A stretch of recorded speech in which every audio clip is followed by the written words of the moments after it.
So a little bit earlier today, Packers GM Brian Gutekunst spoke at the NFL Scouting Combine, had a lot of really interesting things to share. And first off, I want to start off with what he had to say regarding David Bakhtiari and when the Packers are likely to make a decision on Bakhtiari. Here it is from Rob Domofsky, who says this: Packers GM Brian Gutekunst said he hasn't made a move with left tackle David Bakhtiari because he doesn't like to make decisions before he has to. He certainly doesn't want to carry his cap number once the league starts. Like to have a decision before that, Brian Gutekunst said just now at the Combine. And so the NFL league year starts around mid-March. And when it comes to this deadline, around this time, of course, this is when free agency will begin, when NFL teams will get to go out there, decide who they want to come in, add to their roster. And it does start the new league year starts on March 13th. So we're about 2.5-ish weeks, a little less than that, away from the league year starting. And so Brian Gutekunst sounds like he wants to make the decision on Bakhtiari before that point. And if you've been watching this channel for the past month or so, we've talked about Bakhtiari. Also why this situation is a little bit potentially confusing just because of Bakhtiari, his injury.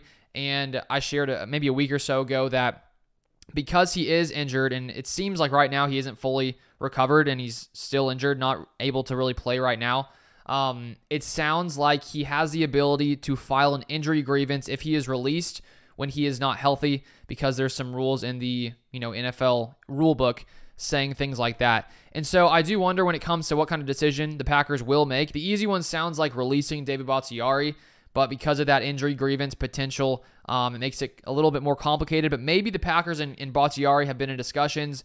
Maybe he's told him it's okay if you release me, I won't file an injury grievance. That's a possibility. So I think easiest would be if Bakhtiari doesn't file an injury grievance, the Packers are able to release him, save around $20 million or so. That gives them a lot more, of an ability to, have some more room on the cap, especially if they do it around free agency. It would give them a lot more room to make some new additions here for this Packers 2024 roster. They, of course, could also maybe reduce his pay a little bit. Would he accept that to potentially come back to Green Bay in 2024 if the Packers think there's a chance that he can get back to staying healthy consistently, which we haven't seen in a few years, but I guess it's a possibility.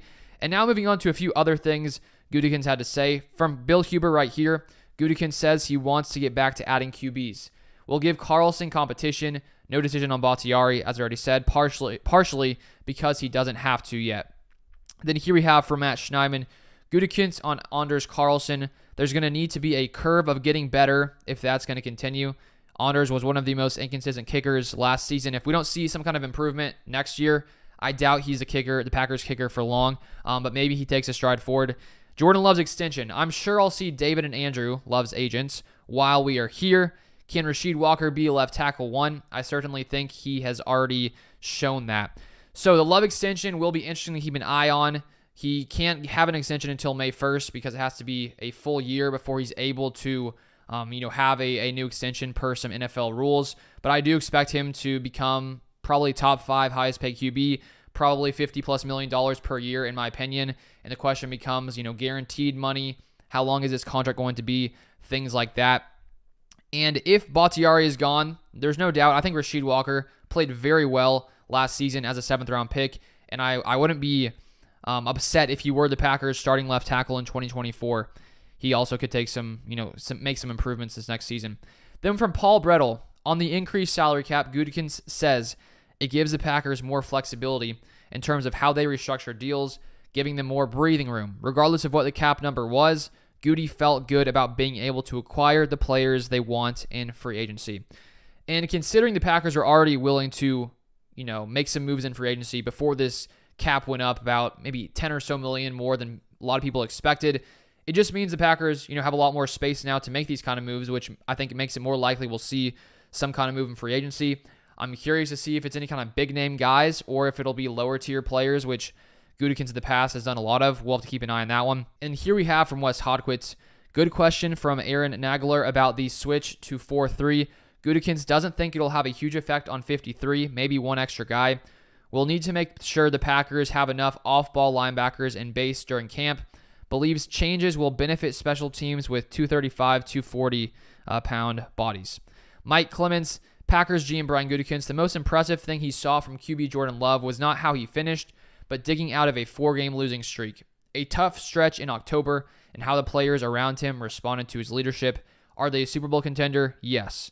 So, no doubt there is a lot higher expectations going into 2024. Last year, we were all wondering, is Jordan Love a good quarterback? He proved, yes, he is. Now the Packers have shown that they can, go toe-to-toe, beat some of the best teams in the league. And there's no doubt that the expectations have reached another level going into next season. Here from Wes Hodquist, Gutekunst on Jeff Hafley. Just going through the process and getting to know Jeff, I like his energy, leadership style. The play style is going to be a big thing with him and will be welcomed. Good nucleus coming back. I do think we are in good hands right now. I agree. If you haven't watched that Jeff Hafley introductory press conference, you better watch it. It's really good, really interesting. And I, for one, am excited as well to see what Hafley can do here. Then finally, Matt Schneidman. Brian Gutekunst on Packers backup QB Sean Clifford. I think he's absolutely proven he can be a number 2, maybe more than that. And hopefully we don't have to see Sean Clifford next season at all, because that would mean Jordan Love probably injured. But it is nice to know that the Packers have a guy they're confident in and a guy that they, were willing to invest some draft capital in last season. I liked what we saw from Clifford in last preseason. He has that Brett Favre type risk, it seems. The willingness to throw it into tight windows, which can be good and bad for him. But that is pretty much it from the press conference. If you want more Packers content, Packers news, feel free to subscribe down below, and I'll see you guys next time.